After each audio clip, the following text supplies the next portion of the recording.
அட உலக நாடுகளில் இருக்கிற எல்லா பவுலர்ஸும் இவரை பார்த்து ஏன் பயப்படுறாங்கன்னா அதுக்கு ஒரு காரணம் இருக்குது.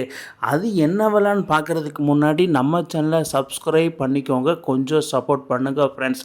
நம்ம பிசிசிஐ கவர்மெண்ட்டு ஒரு பிக் டிசிஷன் எடுத்திருக்காங்க. அதாவது ரெட் பால் ஒயிட் பால் எல்லா ஃபார்மேட்லேயும் இனிமேல் வைபவ் சூரியவன்சியை பார்க்கலாம்ப்பா. அதுக்கு காரணம் என்னென்னா, நம்ம ஸ்ரீலங்கா சீரியஸ் ட்ரை நேஷன் சீரீஸில் வந்து பார்த்திங்கன்னா தலைவன் பண்ண சம்பவம் 11 பாலுக்கு 50 ரன். இது நாள் வரைக்கும் யாருமே இந்தியன் டீமில் இந்த மாதிரி ஒரு அற்புதமான ஒரு பேட்டிங்கை யாரும் பார்த்ததில்ல. ஏன்னா ரொம்ப நாளைக்கு முன்னாடி நம்ம யுவராஜ் சிங் 2007 வேர்ல்டு கப்பில் அடித்தது தான். அதுக்கப்புறமா அவர் 12 பாலுக்கு 50 ரன் அடிச்சிருந்தார். தலைவன் வைபவ் சூரியவன்சி 15 பாலில் 50 ரன் போடாமல் 11 பாலே 50 ரன் அடிச்சிருக்காரு பாருங்கள். அதுலேயும் நாட் அவுட்டு. என்ன மாதிரி ஒரு வரவேற்பு வைபவ் சூரியவன்சிக்கு. இது வந்து பார்த்திங்கன்னா ஒரு ஜெனரேஷன் பிளேயர்னு சொல்லலாம். இந்த மாதிரியெல்லாம் எப்போயாவது தான் நடக்கும். ஆனால் அது இந்தியன் டீம், அது பிசிசிஐ அழகாக வந்து அதை தொலைநோக்கு பார்வையோடு அந்த மாதிரி பிளேயர்ஸ் எல்லாம் பொட்டன்ஷியலோட டேலண்ட்டோடு கண்டுபிடிச்சி உள்ளே கொண்டு வராங்க. அது வேறு லெவல். ஐபிஎல் வந்து ஒரு பிளாட்ஃபார்ம், செம பிளாட்ஃபார்மாக அமைஞ்சிருக்கு எல்லா பிளேயர்ஸுக்கும்.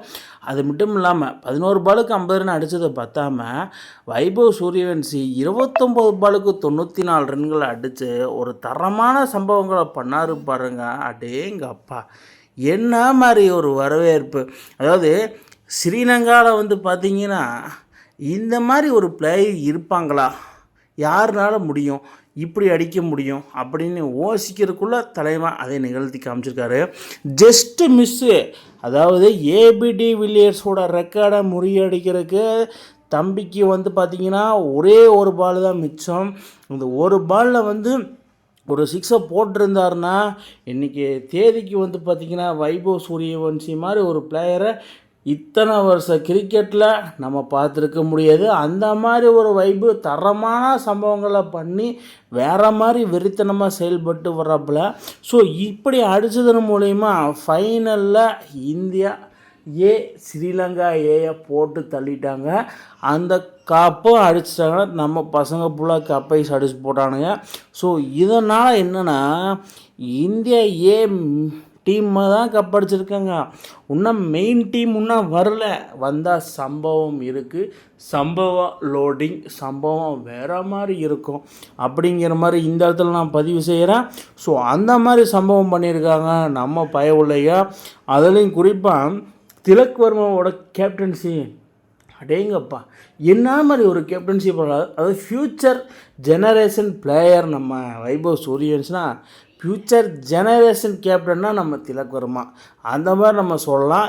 என்ன மாதிரி ஒரு அற்புதமான பர்ஃபார்மன்ஸை பண்ணியிருக்காப்புல. கேப்டன்சி ஆகட்டும், ஒரு நிதானமான பேட்டிங்கை ஆடி வெளிப்படுத்தி அதை கொண்டு போய் வேறு லெவலில் ஜெயிக்க வச்சுருக்காரு. அடேங்கப்பா, இதைத்தான் நான் எதிர்பார்த்தேன் அப்படிங்கிற மாதிரி சம்பவம். India win the final tri nation series. அதாவது ஒரு யங் டீமை இப்படி தான் வழி நடத்தணும் அப்படிங்கிற மாதிரி திலக் வர்மா அதை காமிச்சிருக்காப்புல. யார் பையா, ரோஹித் சர்மா பையன்ல சும்மாவா அப்படிங்கிற மாதிரி தலைமை சம்பவம் மேலே சம்பவம் பண்ணிட்டாப்புல. பட் வைபவ் சூரியவன்சி இந்த இடத்துல என்ன சொல்லலாம், அவர் பிசிசிஐ கவர்மெண்ட் வந்து பண்ண ஒரு தொலைநோக்கு பார்வையோடு எடுத்ததும் இல்லாமல் எல்லா ஃபார்மேட்லையும் நீ விளையாடுப்பா அப்படிங்கிற மாதிரி சொல்லியிருக்காங்க. தகவல்கள் வெளியே இருக்குது. ஸோ வைபவ் சூரியவன்சி இந்த மாதிரி வெறித்தனமாக ஆடுறது யாருக்கெல்லாம் விருப்பமாக இருக்குதுன்னு கீழே கமெண்ட் பாக்ஸில் கமெண்ட் பண்ணுங்கள் மக்களே. இந்த மாதிரி இன்ட்ரெஸ்டிங் கிரிக்கெட் வீடியோவை தெரிஞ்சுக்க நம்ம சேனலை சப்ஸ்கிரைப் பண்ணுங்கள், லைக் அண்ட் கமெண்ட் பண்ணுங்கள். மேலும் மேலும் உங்களுக்கு வீடியோ வந்துகிட்டே இருக்கும்.